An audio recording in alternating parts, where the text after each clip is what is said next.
আসসালামু আলাইকুম প্রিয় ভাইয়েরা। এই ধরনের আপনার সিঙ্ক মুভিং কোকে যখন পানি কম আসে তখন বুঝে নিতে হবে ভিতরে কোনো সমস্যা হইছে। তো ১ম এ আমাদের এখানে যে লেভারটা আছে সে লেভারটা আমরা খুলে নিলাম। তারপর এখানে যে জামনাট আছে সে জামনাটটাও খুলে নিলাম। এখন লেভারটাকে হালকা লাড়া দিয়ে দেখলাম যে আসলে কোনো সমস্যা আছে কিনা।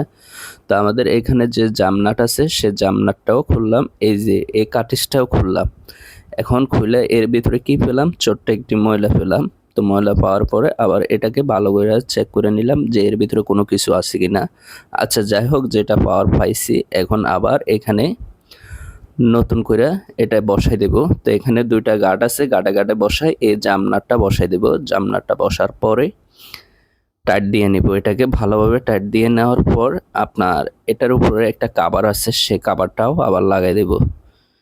আমি চেক করে নিতেছি যে এটা পারফেক্ট লাগছে কিনা। হ্যাঁ, পারফেক্ট লাগছে। এই কভারটা এখন বসাই দিলাম।